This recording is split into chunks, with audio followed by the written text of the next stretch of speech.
رسالة علمتني إن مفيش نجاح من غير تعاون. رسالة علمتني الصحبة الصالحة وعرفتني ازاي اضحك وازاي افرح. رسالة علمتني ان التطوع مش اختيار، ده اسلوب حياة. رسالة علمتني اكون سامع لكل اصم. الرسالة دي غيرت فيا حاجات كتير، الرسالة دي اصلا اسلوب حياة.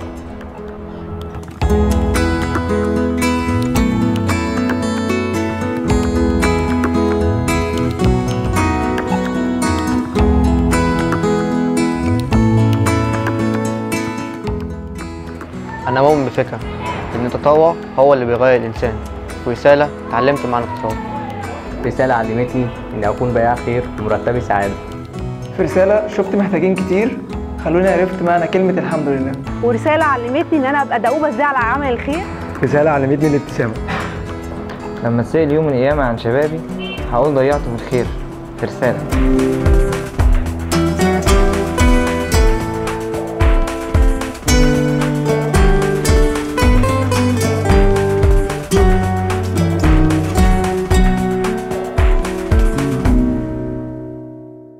رسالة علمتني إن أكون قد التحدي.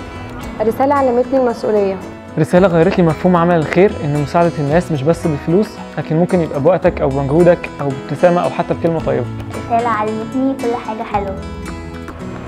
رسالة لقيت الصحبة الصالحة. رسالة علمتني إني أشوف الدنيا بشكل مختلف، إني أتعامل مع الناس بأسلوب أحسن، بأخلاق أحسن. أخلاق رسالة.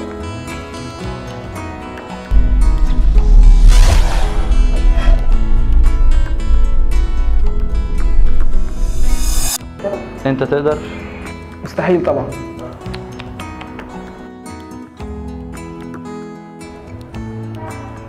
أصلا ما ينفعش.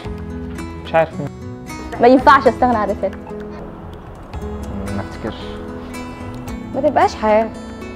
إزاي؟ أنت أكيد بتهزر.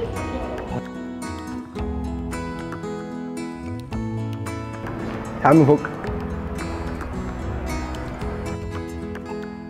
شكرا رسالة. شكرا رسالة. شكرا رسالة. شكرا رسالة. شكرا رسالة. شكرا رسالة. شكرا رسالة. شكرا لرسالة. شكرا رسالة. شكرا للرسالة. شكرا رسالة. شكرا رسالة. شكرا رسالة.